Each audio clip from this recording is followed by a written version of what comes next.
Hello class, good morning. Thanks for joining me. Today I will be discussing price elasticity of some land supply and demand. Okay, let's go over the basic concept.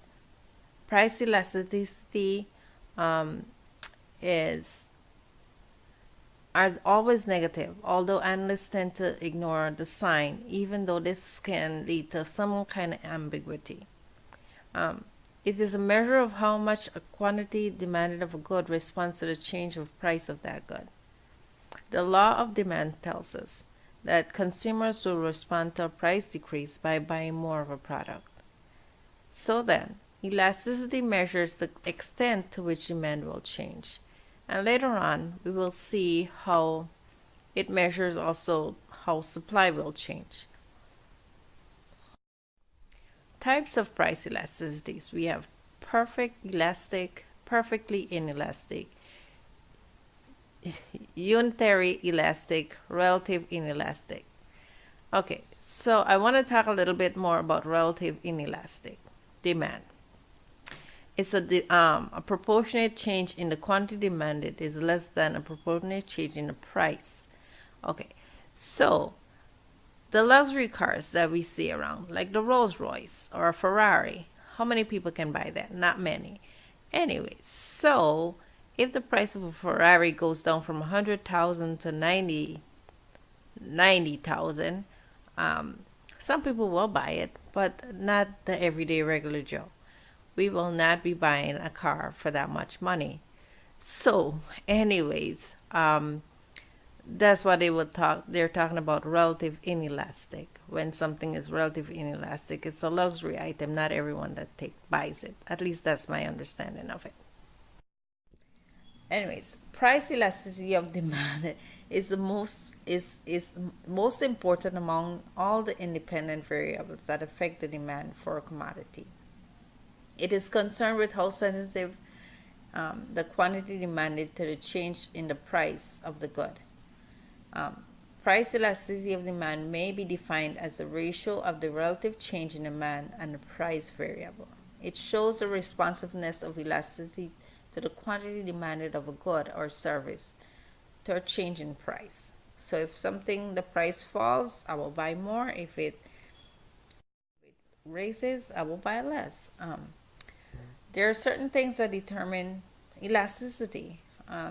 Available substitute, peak and off-peak times, whether this good or service is a habitual thing, and the cost. There's always the cost. If it's money, then I have to think about it. So let's talk about available substitute. If there's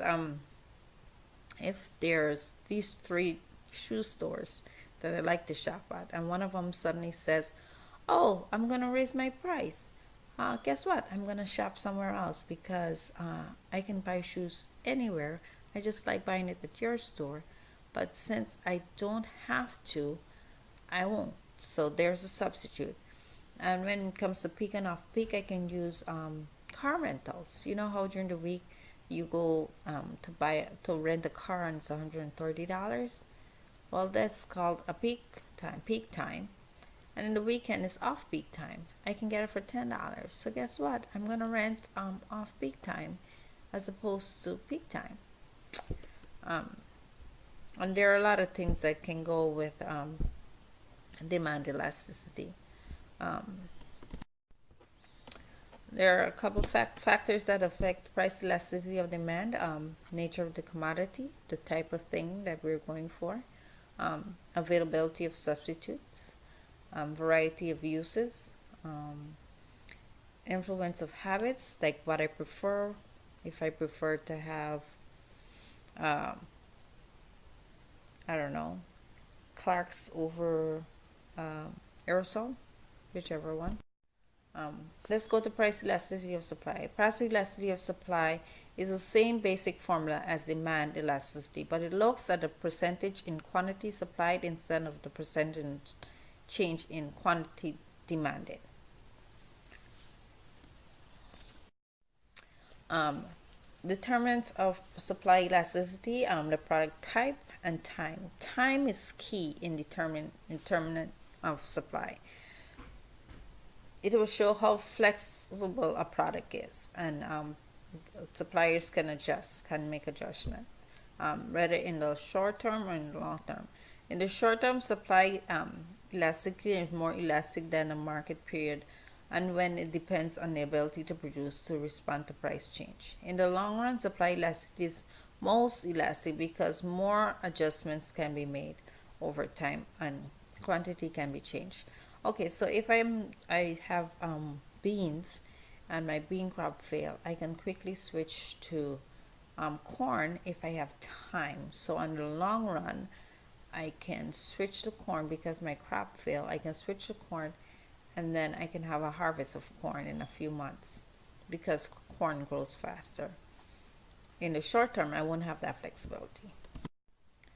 Um, Factors affecting price elasticity of supply, which would be possibility factors, substitution possibilities following a change in demand of the product, and when the substitution is possible and can be achieved at a low cost, supply will be elastic. So if my crop fail and I could recoup my cost for that by planting corn, then it's elasticity of supply. Other factors is if I have spare, if I have the capacity to do more or build more or plant more, because it's been demanded, I can supply more. It's a plus. In conclusion, price elasticity of demand. The law tells us that consumers will respond to a price decrease by buying more of a product, and